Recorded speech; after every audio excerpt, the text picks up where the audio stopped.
Milwaukee welcomes back Boston Celtics guard Drew Holiday. It's got to be fun to get a thank you video after you got traded unexpectedly right before the season. Bucks, Celtics get it all. It's supposed to be a great Eastern Conference matchup. It was not that. As you see, guys were falling all over the place. It's first Jaylen Brown and then another all-star, Damian Lillard, both hitting the ground as Giannis and Brissett take care of business at the rim. Boston, though, they didn't bring their A game to Milwaukee, nor their B game. I'd argue no C or D game made the trip. Little boy day tomorrow as Bobby Portis takes advantage of Peyton Pritchard. Then Giannis is on the same type of time. He must have put in the same type of grind. There's more Portis. Just like that, it's a 25-0 run in favor of Milwaukee. This game is already out of hand and got worse. The score at the half was 75-38 as Giannis just snags this thing out of thin air and throws it down. Celtics head coach Joe Mazulla calls it quits early. Doesn't even bring the guys out in the third. The reserves are in, ladies and gentlemen, in Milwaukee. You paid for a ticket to this game. I don't know if you're happy or mad. Your Bucks took care of business, but you didn't even get a contest. As Malik Beasley nails a three and shows us what them hips can do. Here's my favorite part of the highlight. The older brother of Giannis, Thanasis, enters the game late with Milwaukee taking care of business. As you see, Thanasis is welcomed to a standing ovation. And, well, let's just say Thanasis maybe got a little over his skis. He tries to rip Brissett. He doesn't do that, and he pays for his efforts as the throwdown is good from Brissett, and Thanasis is called for a technical foul for flopping. You be the judge. Was he flopping or notting? Thanasis will get a little get back on Boston a few minutes later. Somebody else trying to posterize Thanasis. This time around, he comes up with the huge rejection and the stare down. Like, stop playing with me. It is the Milwaukee Bucks. Ran off on the plug twice. They beat up the Celtics 135-102, and it wasn't that close. If you are like me and love flexing your NBA knowledge, you should head over to the best place to play fantasy sports. That's Underdog Fantasy. For me, I love the pick'em game. It's super simple to play too. All you got to do is go to the Underdog Fantasy website or app, pick whether a player will have a higher or lower stat line for that game, get all your picks right, and you can win up to 20 times your money. And when you sign up, if you use my code FERRO, your deposit will get doubled. You can't beat that. Again, head over to today's sponsor, Underdog Fantasy's website or app, use my code FERRO, and your first deposit will get doubled. The NBA takes their talents to Paris. The Cleveland Cavaliers and the Brooklyn Nets get it on in front of a France fan base and some celebrities. You see Pharrell, Tony Parker, David Beckham. I heard Ronaldo was in the building as well. Cavs and the Nets did not disappoint. First quarter, it's Donovan Mitchell with the jump shot. And then on the other end, it's Cam Thomas, 2 of his 26. The goal of most of this game was to get to the rim and get in your bag. Mitchell did that early and often. That deuce puts the Cavs up by 19. Mitchell was winded, but he was still in it and still scoring. Third quarter, Mitchell, the spin move. Donovan Mitchell, a sweet reverse at the rim. Right now, it's looking like that Paris crowd didn't get too much of a good game, but Cam Thomas and the Nets are going to make it interesting as he puts the moves on Jared Allen and gets the deuce. 18-point game. It's Mitchell. Another nasty move to get to the rim, the cradle of the rock, putting that thing up there, showing you what a lot of hours in the gym can do for you. Nets try to make a run at this thing. It's Bridges throwing it down in Allen's grill. In the fourth, it's Nicholas Claxton cutting the deficit for Brooklyn down to 10. A little bit of a taunt after the alley. Tristan Thompson does not like it.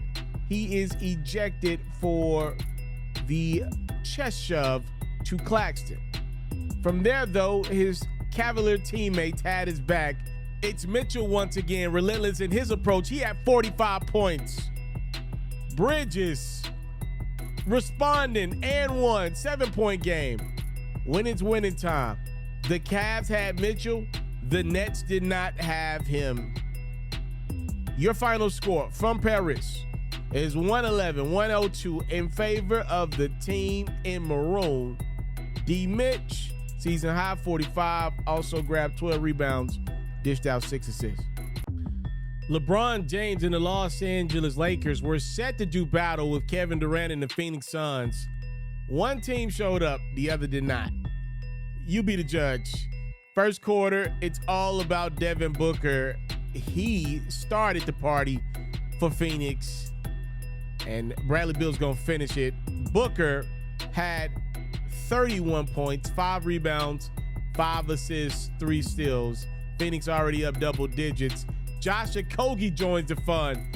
The steal, Okogie, the throwdown dunk, and the grill of a very athletic Jackson Hayes. Kevin Durant's like, woo! I'm happy all of my guys are finally playing. Booker still getting to the money, getting the roll. Phoenix up by 16. Could LeBron help lead the Lakers back? This is a nasty, ridiculous pass from LBJ to D'Angelo Russell. That was great. Could the Lakers get more of it? The answer is no. Bradley Beal took over the third. And just like that, ladies and gentlemen, the Suns look dangerous when healthy. Kevin Durant's going to get the steal. AD teases going after the big-time rejection. He ain't no dang LeBron James.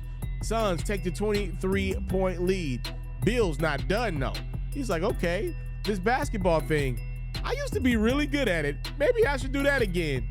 A 20-point third quarter from Bradley Beal. Nailing the three with Anthony Davis trying his best.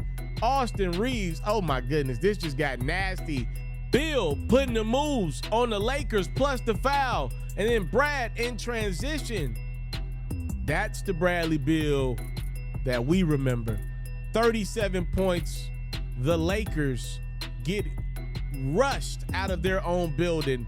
127-109 is your final. Before he was a Knick, he was a Dallas Mav. Jalen Brunson and the New York Knickerbockers looking to get some get back from last year on the Mavs. But there was no Luka Doncic to drop 60 on New York in this one. But heck, there was a Kyrie and Tim Hardaway Jr., and they were both going crazy in the first quarter. Irvin nails a couple of jump shots. Now THJ on the same type of time. My guess is he probably put in the same type of grind as Kyrie. It's Tim Hardaway Jr. beating the first quarter buzzer. Mavs already got 44 points. Second quarter, it's Irvin nailing another three. It's a 17-point game. Kyrie exploded for 44 points and 10 dimes in this one. Knicks down a bunch, but it's the NBA. Everybody makes a run, especially when you got a talent like this one. It's Julius Randle dropping 19 in the third. Just like that, his Knicks are only down by 6.